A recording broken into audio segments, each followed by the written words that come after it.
Hello my dear students, class 11th का एक महत्वपूर्ण chapter the tale of melon city के शॉर्ट आंसर टाइप क्वेश्चन को पढ़ने जा रहे हैं हम लोग। मेलन सिटी की कहानी। Question first, what did the king order to be built? What happened when it was built? राजा ने क्या बनाने का आदेश दिया? जब इसे बनाया गया तो क्या हुआ?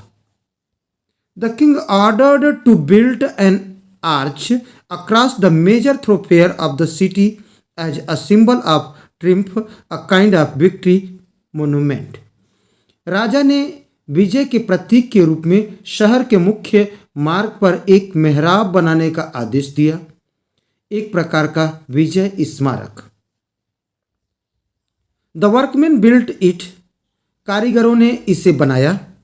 But it was to low, लेकिन यह बहुत नीचा था। When the king road under it, जब राजा उसके नीचे सवारी करता हुआ जा रहा था तो his crown struck against it and fell down, तो उसका मुकुट उससे टकरा गया और नीचे गिर गया। Question second, why did the king order the chief of builders to be hanged?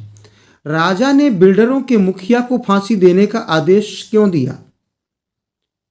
One day the king was riding down the thoroughfare, एक दिन राजा सड़क पर सवारी कर रहा था। The arch was so low that it struck against the crown, मेहराब इतना नीचा था कि वह मुकुट से टकरा गया। द क्राउन फेल ऑफ, मुकुट गिर गया। The king was angry at this disgrace, इस अपमान से राजा क्रोधित हुआ। He held the chief of builders responsible for this and ordered him to be hanged, उन्होंने इसके लिए बिल्डरों के मुखिया को जिम्मेदार ठहराया और उसे फांसी देने का आदेश दिया। Question third, what did the chief builder say when the king ordered him to be hanged? जब राजा ने मुख्य बिल्डर को फांसी देने का आदेश दिया तो उसने क्या कहा? The chief builder said that it was not his fault that the arch had been made low, मुख्य बिल्डर ने कहा कि मेहराब को नीचा बनाना उसकी गलती नहीं है। He said it was the fault of the workmen, उसने कहा कि यह मजदूरों की गलती है। Question 4, what did the workmen say in their defense when the king ordered them to be hanged? जब राजा ने मजदूरों को फांसी देने का आदेश दिया तो उन्होंने अपने बचाव में क्या कहा?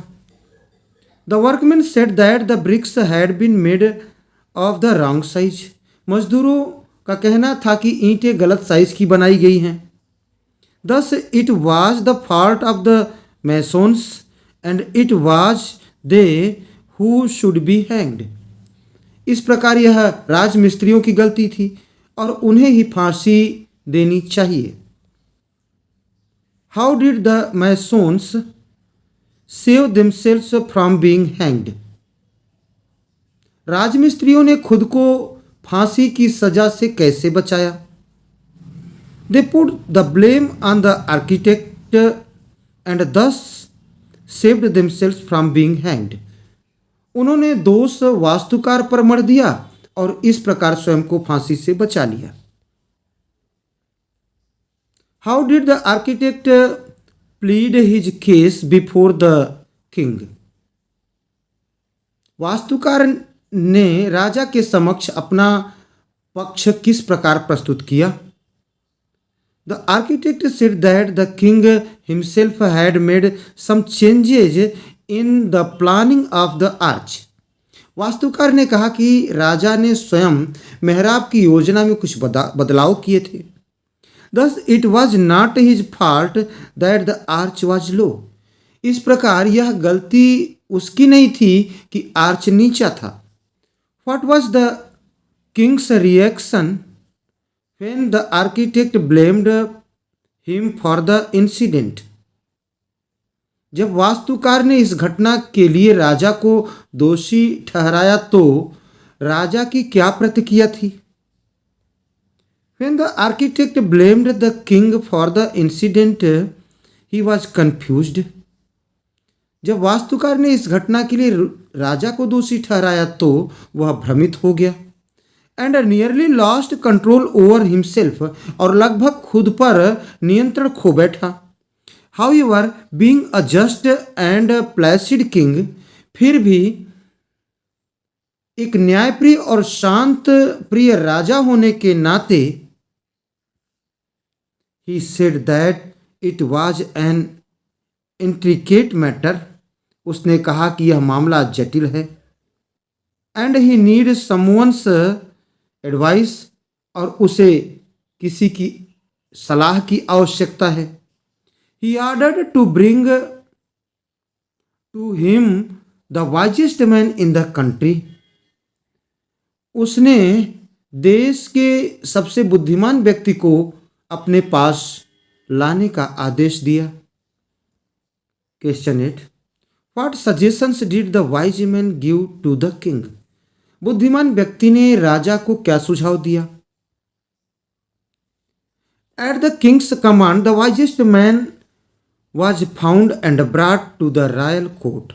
राजा के आदेश पर सबसे बुद्धिमान व्यक्ति को ढूंढा गया और उसे शाही दरबार में लाया गया। He was so old that he could neither walk nor see. वह इतना वृद्ध था कि न तो चल सकता था न देख सकता था। He said that the culprit must be punished. उसने कहा कि दोषी को निश्चित रूप से सजा मिलनी चाहिए। He told the arch responsible for hitting the crown. उसने कहा कि आर्च ही उसके लिए जिम्मेदार है। So, according to him, the arch was the real culprit. इसलिए उसके अनुसार आर्च ही असली अपराधी था। How did the arch escape punishment? Arch सजा से कैसे बच गया? According to advice of the wisest man, बुद्धिमान सबसे अधिक बुद्धिमान व्यक्ति की सलाह के अनुसार the arch was responsible for hitting the crown. मेहराब को मुकुट से टकराने के लिए जिम्मेदार ठहराया गया। सडनली अ काउंसिलर सेड, अचानक एक पार्षद ने कहा कि it would be a shameful act to hang the arch that touched his majesty's head. कहा कि महामहिम के सिर को छूने वाले मेहराब को लटकाना शर्मनाक कृत्य होगा। The king thought it was true and spared the arch. राजा ने सोचा कि यह सच है और उसने मेहराब को बख्श दिया। Describe the circumstances which led to the hanging of his majesty. उन परिस्थितियों का वर्णन करें जिनके कारण महामहिम को फांसी दी गई। The crowd was getting restless because the hanging was being delayed. जैसे जैसे फांसी में देरी हो रही थी, भीड़ बेचैन होती जा रही थी। Guessing the mood of the people, दियर का यहाँ द कर लीजिएगा। Guessing the mood of the people, लोगों की मनोदशा को भांपते हुए The king said that, राजा ने कहा कि someone must be hanged immediately, कि किसी को तुरंत फांसी दी जानी चाहिए। अनूज वाज सेटअप, तो फांसी का फंदा तैयार किया गया। इट वॉज समव्हाट हाई, यह कुछ ऊंचा था। Each man was measured turn by turn, प्रत्येक को बारी बारी से मापा गया। There was only one man who was tall enough to fit the noose, तो वहाँ पर केवल एक ही आदमी था जो उपयुक्त था, जो पर्याप्त लंबा था, जो नूज पर फांसी के फंदे तक आ सकता था। And that was the king, और वह था राजा। So the king was hanged, इसलिए महामहिम राजा को फांसी दे दी गई। थैंक्स।